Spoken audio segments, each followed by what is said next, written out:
성도 여러분 반갑습니다. 오늘도 하나님의 은혜 가운데 평안하고 복된 하루 보내셨습니까? 날씨가 좀 많이 풀렸죠.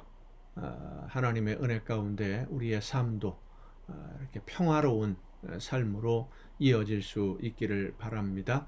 오늘 우리가 함께 은혜를 나눌 본문 말씀 사도행전 24장입니다. 신약성경 사도행전 24장 1절부터 9절까지에 있는 말씀 봉독합니다. 사도행전 24장 1절부터 9절까지에 있는 말씀입니다. 닷새 후에 대제사장 아나니아가 어떤 장로들과 한 변호사 더둘로와 함께 내려와서 총독 앞에서 바울을 고발하니라. 바울을 부르매 더둘로가 고발하여 이르되 벨릭스 각하여, 우리가 당신을 힘입어 태평을 누리고 또 이 민족이 당신의 선견으로 말미암아 여러 가지로 개선된 것을 우리가 어느 모양으로나 어느 곳에서나 크게 감사하나이다. 당신을 더 괴롭게 아니하려 하여 우리가 대강 여짜옵나니 관용하여 들으시기를 원하나이다. 우리가 보니 이 사람은 전염병 같은 자라. 천하에 흩어진 유대인을 다 소요하게 하는 자요, 나사렛 이단의 우두머리라. 그가 또 성전을 더럽게 하려 함으로 우리가 잡아싸우니 당신이 친히 그를 신문하시면 우리가 고발하는 이 모든 일을 아실 수 있나이다 하니, 유대인들도 이에 참가하여 이 말이 옳다 주장하니라. 아멘.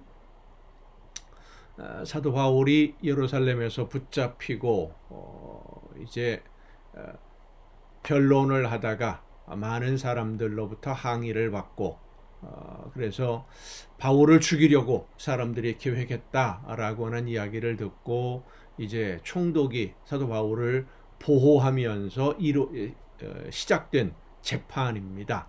무엇이 잘못된 것이냐라고 하는 재판인데, 더둘로라고 하는 사람이 유대인들을 대표해서 벨릭스 총독에게 사도 바울을 고소하는, 책임을 지고 고발하는 오늘 본문 말씀이 바로 그 내용인데, 믿는 사람이 하나님을 믿고 예수님을 믿는 성도의 삶이 어떠해야 하는지를 어떤 면에서는 잘 보여주는, 제대로 설명하는 그런 말씀이다 라고 할 수 있습니다.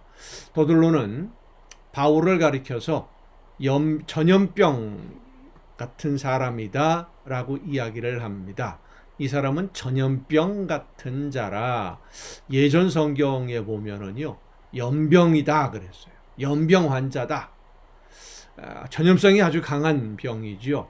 옆에 있는 사람들을 감염시키는 전염병 질환입니다. 그리고 무서운 병입니다. 전염성이 워낙 강하기 때문에 예전에 우리나라 역사들을 보면 이런 그 연병 지역에 어떤 병이 생기게 되면 그 지역을 아예 폐쇄를 해버리고 사람들이 들어오지도 나가지도 못하게 만들기도 하는 그런 전염성이 강한 질병입니다. 그래서 연병 걸린 사람 곁에는, 전염병이 있는 사람 곁에는 아무도 가지 않지요. 얼마 전에도 지금도 아직도 남아 있습니다만은 이 코로나19라고 하는 호흡기 질환 전염병, 정말로 전 세계를 어려움에 빠뜨리고 많은 분들이 목숨을 잃기도 했는데, 그런 질병이에요. 옆에 있기만 해도 병이 옮기게 되는, 전염이 되는 병. 이 더둘로라고 하는 사람이 예수 그리스도를 전하는 바울을 전염병이다 라고 한 것은 아주 적절한 말인 동시에 오늘 우리에게 시사하는 바가 매우 큽니다. 바울은 어디에 가든지 그가 믿고 있는 예수 그리스도를 전했고, 그래서 그와 함께 있는 모든 사람들이 복음을 받아들이게 했던 사람이 바로 바울입니다. 심지어는 감옥에 갇혀 있을 때 간수들에게까지도 예수님의 복음이 전해질 수 있도록 했던 그런 삶을 살아낸 사람이 바로 사도 바울이에요. 전염병처럼 복음을 전한 사람. 그것은 그의 생활이 하나님의 뜻에 합당한 생활이었기 때문에 모든 사람들이 그를 본받았으면 하는 그런 존경심을 가질 수밖에 없는 삶을 살았다라고 하는 것입니다. 바울은 바울을 반대하고 싫어하는 사람들이 전염병이라고 할 수밖에 없을 정도로 열심히 그의 삶의 모든 것이 예수님의 복음을 전파하는데 모든 것을 걸었던, 모든 것을 사용했고 모든 삶을 온전히 헌신했던 사람이 바로 바울이. 오늘 우리의 모습을 한번 돌아보십시다. 다른 사람들이 우리를 바라보면서 전염병 같은 사람이다 라고 할 수 있을 정도로 다른 사람들에게 영향을 미치는데 선한 영향력, 좋은 영향력, 예수님의 영향력을 모든 사람들에게 전하는 그런 삶을 과연 지금 내가 살고 있는가 라고 하는 것이죠. 우리를 만난 모든 사람들이 만나기 전과는 변화된 모습으로, 이전에는 욕심에 끌려 살다가 수단 방법 가리지 아니하다가 예수님을 믿는 우리를 만나고 나서는 선한 일을 위해서 그들의 삶의 방향을 돌이키고 무엇이 잘못됐는지를 깨닫고 이런 식으로 변화되어지는 그런 삶을 살아가고 있느냐라는 것이죠. 우리를 만나고 우리로부터 복음을 전해 듣고는 그들의 생활이, 방향이, 삶의 가치관이 변화되어지는 그런 역사가 오늘도 나타나야 될 줄로 믿습니다.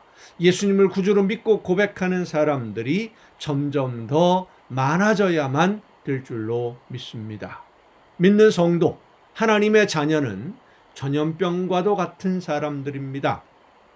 예수님의 말씀, 하나님의 나라는 누룩과 같다 그랬습니다. 커다란 반죽 덩어리에 누룩 조그만 덩어리 하나 집어넣어 놓으면 온 그 모든 반죽을 다 부풀게 하는 것처럼 그렇게 성장해 나가는, 퍼져나가는 그것이 바로 예수 그리스도의 복음이에요.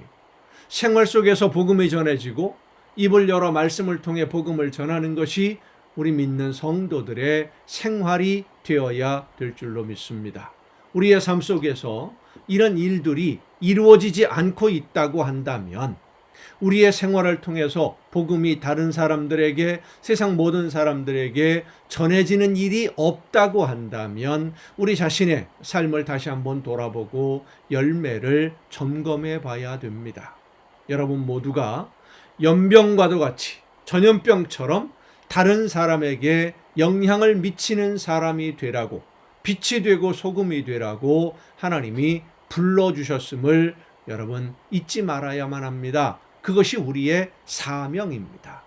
세상 모든 사람들에게 예수 그리스도의 복음을 전파하고 또 전해질 수 있도록 만들어가는 그런 매개체로서 하나님이 맡기신 사명을 오늘도 즐겁게 감당함으로 많은 열매로 하나님에게 기쁨 드리는 여러분 모두가 될 수 있기를 간절히 바랍니다. 빛은 빛으로 있을 때 유별나게 드러내지 않아도 사람들에게 빛으로 비추어집니다.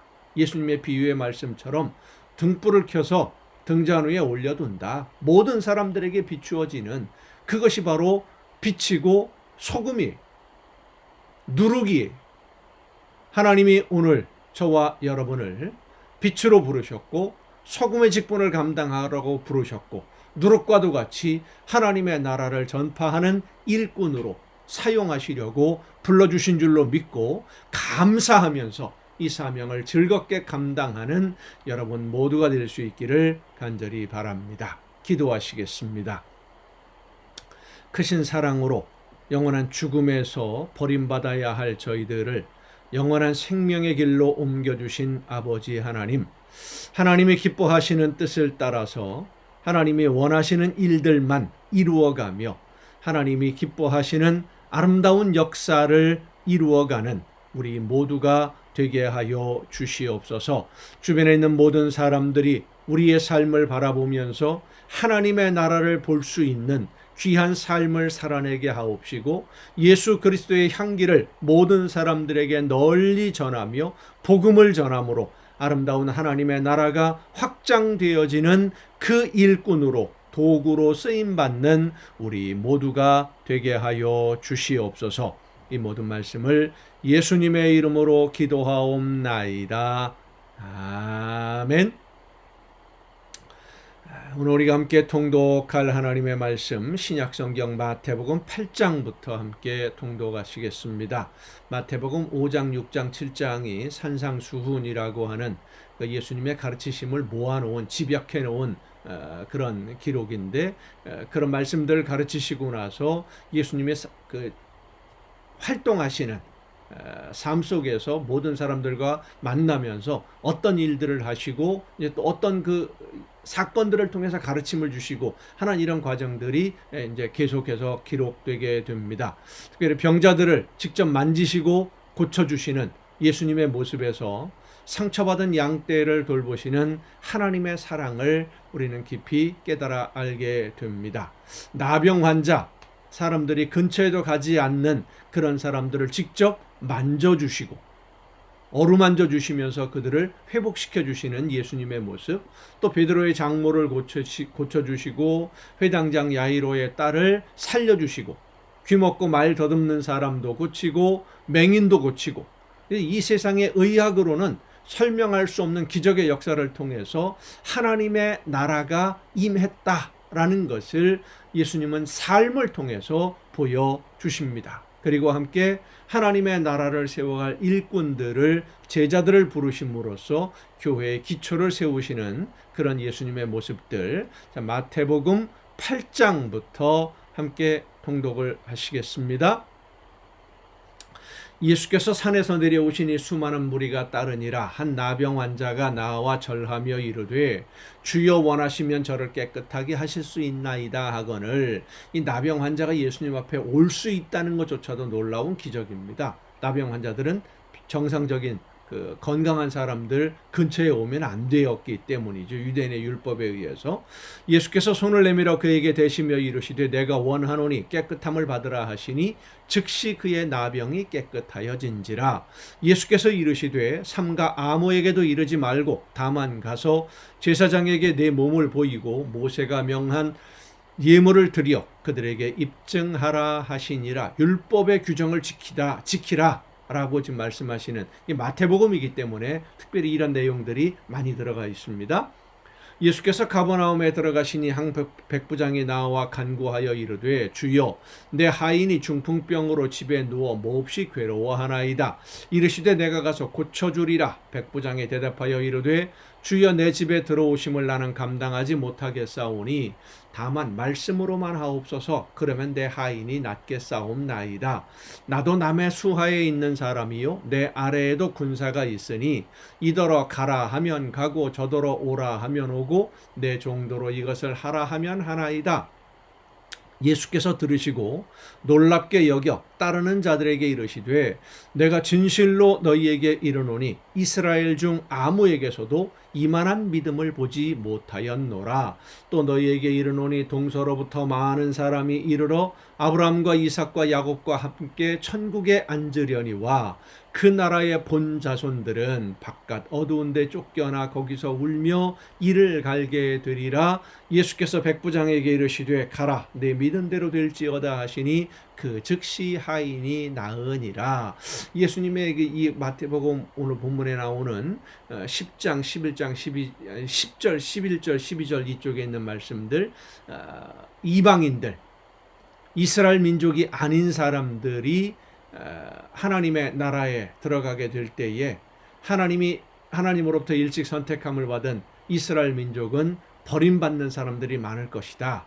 이 마태복음의 이 말씀들이 이제 그 이후에 그러니까 이방인들에게 복음이 전해지는 그런 상황도 많이 반영이 된 그 기록들이다 라고 할 수 있을 것 같습니다.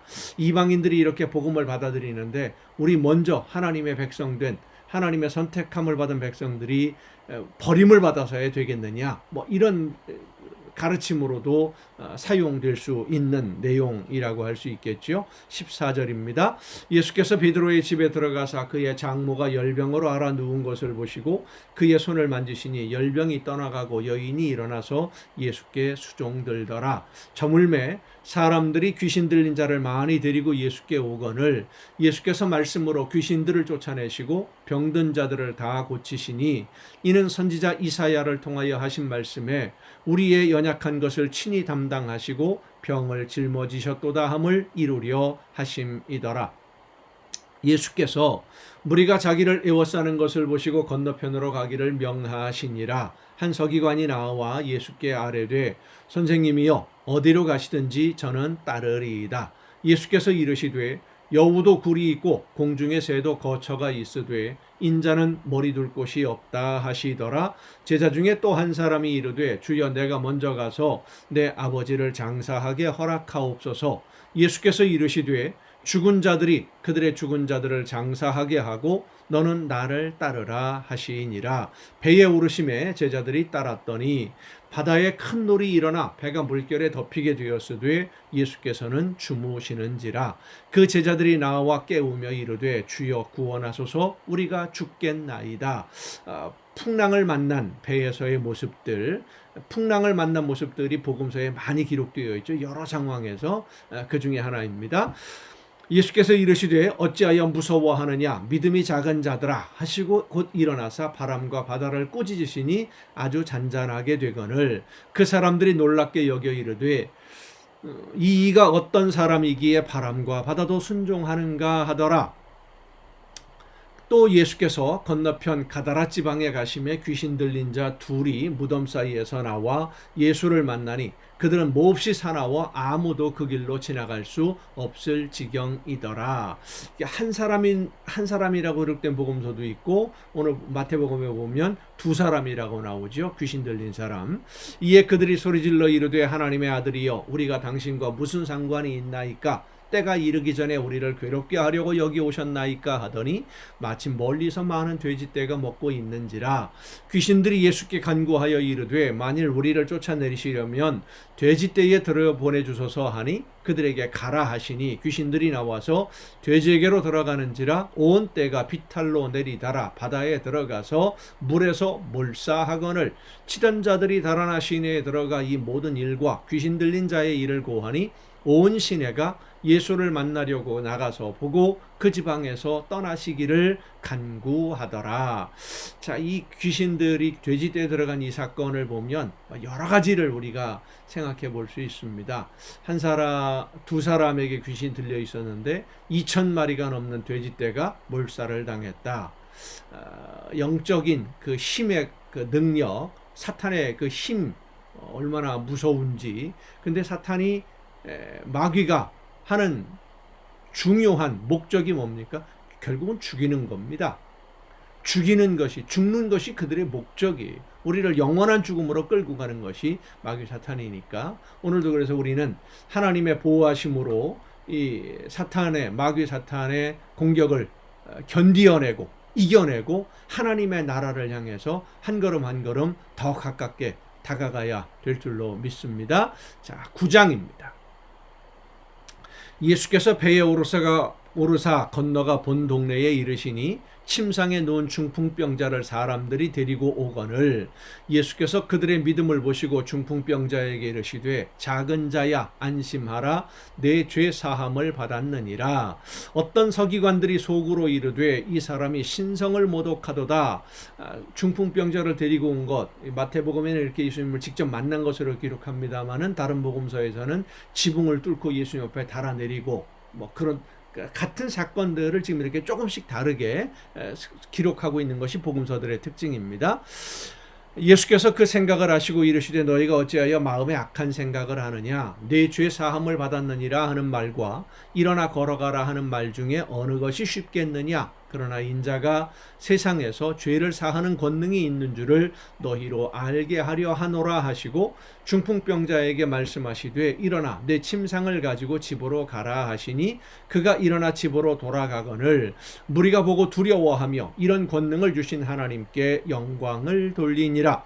예수께서 그곳을 떠나 지나가시다가 마테라 하는 사람이 세관에 앉아 있는 것을 보시고 이르시되 나를 따르라 하시니 일어나 따르니라. 그러니까 마태는 세리 출신이다 라는 겁니다.